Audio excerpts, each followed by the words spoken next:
There are moments when your mind feels like it's racing ahead of your life. You wake up with tension in your chest. Your thoughts spiral before the day even begins. Every notification feels like a warning. Every silence feels like something is wrong.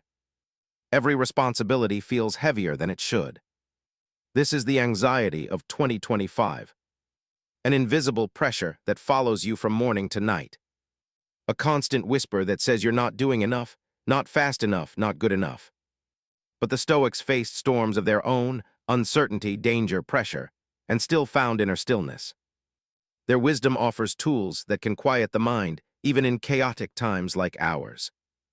Imagine carrying calmness with you, even when the world refuses to slow down.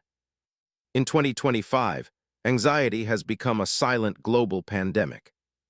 Not the kind measured by hospitals, but the kind measured by sleepless nights, racing thoughts, and the pressure people carry in their bones. Life today moves faster than the human mind was designed to handle. You're expected to respond instantly, achieve constantly, and stay available at all hours. Messages arrive before you're ready. News overwhelms before you process the last story. People demand emotional energy you barely have for yourself. Technology amplifies everything. You compare your life to others every time you scroll. You watch success stories and wonder why you feel behind.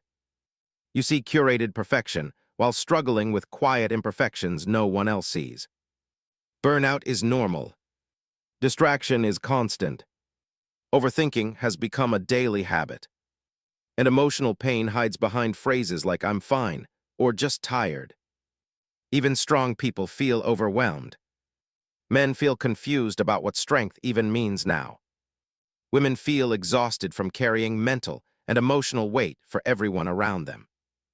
Children are growing up anxious before they even understand the word. Anxiety today isn't caused by one thing. It's a mix of speed, expectations, noise, uncertainty, and emotional overload.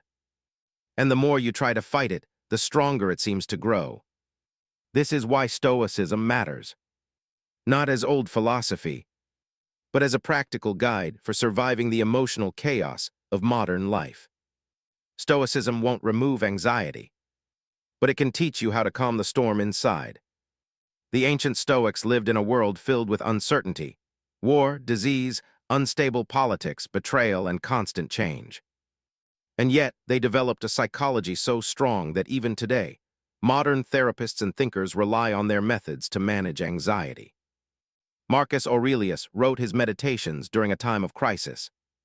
He was surrounded by fear, pressure, and responsibility, yet he trained his mind to remain steady.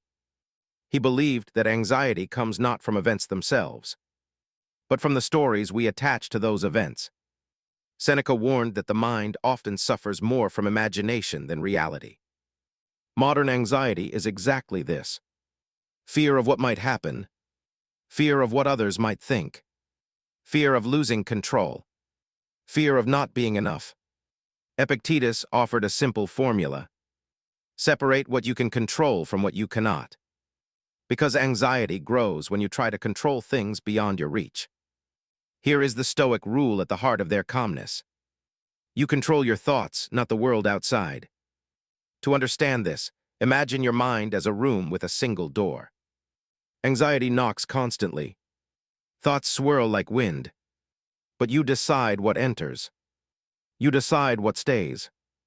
You decide what leaves. This is not denial. This is mental discipline. Zeno taught that emotions are not enemies. They are signals. They tell you what needs attention. But they should never become the commander of your life. Musonius Rufus believed that inner peace comes from training the mind every day. Just like the body, the mind becomes stronger through practice, not through avoiding discomfort. Marcus Aurelius captured this perfectly in one line: the mind adapts to its own thoughts. In simple terms, your anxiety grows when you feed it, and shrinks when you ground it. A Stoic doesn't eliminate anxiety, it's human. Instead, they break the cycle by interrupting spirals, by choosing calm interpretations, by anchoring themselves in the present moment, by focusing only on what is within their influence. This is why Stoicism feels made for 2025. Not as a philosophy, but as a toolkit for emotional survival. There was a young man named Adrian who lived with a quiet, constant anxiety. He had a good job, caring friends, and a life that looked stable from the outside. But inside, everything felt fragile, as if one small mistake could break something important. Every morning, Adrian woke up with tension in his chest. His mind would race before his feet even touched the floor. What if I fail today? What if someone gets upset? What if things go wrong? These thoughts never shouted. They whispered, and whispering thoughts can be the most powerful ones. One afternoon at work, Adrian made a small mistake. Nothing serious, nothing irreversible, but his mind spiraled instantly. He imagined consequences that weren't real. He felt judged even though no one said anything. His heart raced. His breath grew shallow. By evening, he felt completely drained. When he got home, he remembered a book his grandfather once gave him. A copy of Meditations by Marcus Aurelius. He opened it randomly, hoping to find something, anything, that would bring him calm. His eyes landed on a line. Today I escaped anxiety. Or no, I discarded it, for it was within me, in my own thoughts.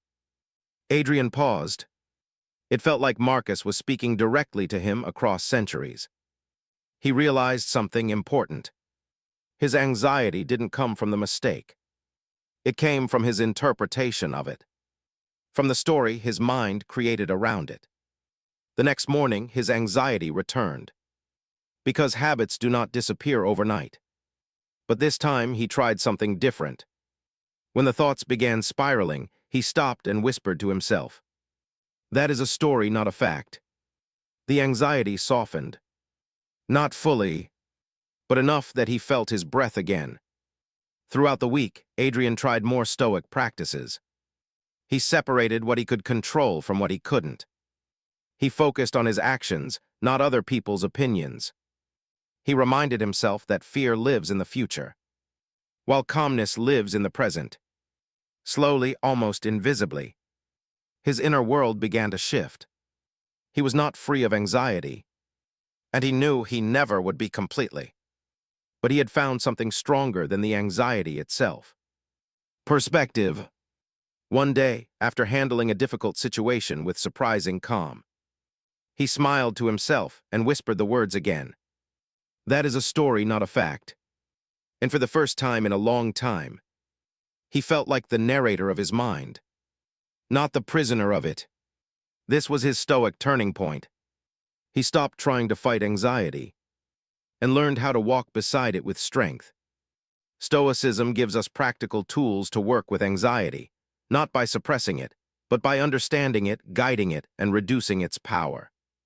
Here are 5 Stoic techniques you can begin using today. 1. The circle of control rule. Anxiety grows when the mind focuses on what it cannot control. Stoics shrink anxiety by returning attention to what is within reach. Example: you worry about how others will react to something you did. Stoic approach: I control my effort and my integrity. Their reaction is theirs, not mine. Anxiety drops instantly. 2. The separation of fact and story rule. Most anxiety isn't triggered by events. It's triggered by the stories we attach to events. Example: you send a message and don't get a reply. Fact: no reply yet. Story: they must be upset with me. Stoic approach: I don't have enough information to assume anything. This breaks the spiral. 3. The single-step focus rule. Anxiety overwhelms by showing you everything at once. Stoics break tasks into one small, manageable step. Example: instead of I have too much to do, the Stoic approach is, what is the next action?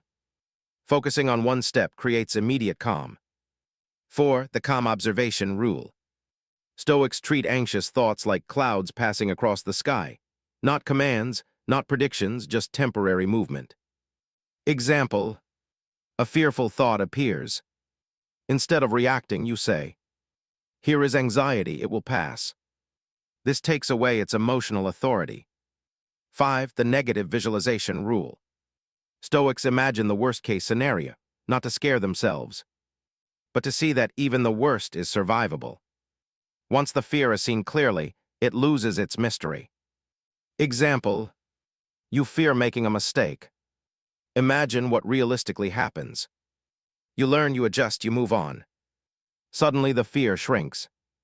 These tools won't remove anxiety.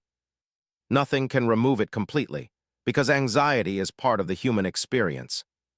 But these tools will make the anxiety smaller, softer, lighter. They bring you back to the present, back to your breath, back to the part of life you can actually influence. This is the Stoic advantage. Not a life without storms, but a mind that knows how to stand steady in the rain. Let me ask you something. How often does your mind run faster than your life? You're doing something simple, but your thoughts leap ahead into the future, creating fear around things that haven't even happened.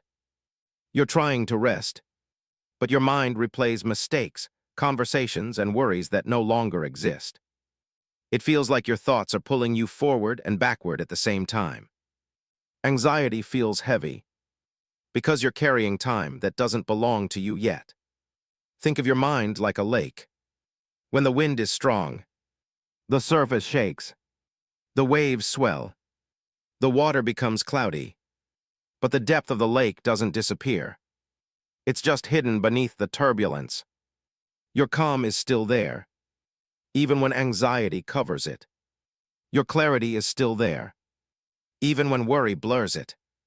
Your strength is still there, even when your breath feels tight. You're not broken. You're not weak. You're not behind. You are simply human in a world that moves too fast. And the fact that you're here, trying to understand your mind, is already a sign of courage. In the end, the Stoics remind us of something the modern world often forgets. You are not your anxiety. You are the space it moves through. You are the awareness watching it rise and fall. And you are far stronger than the thoughts that try to unsettle you. Anxiety will always exist. In uncertainty, in expectations, in the unknown future. But it does not have to control your life. It does not have to define your days. It does not have to steal your peace.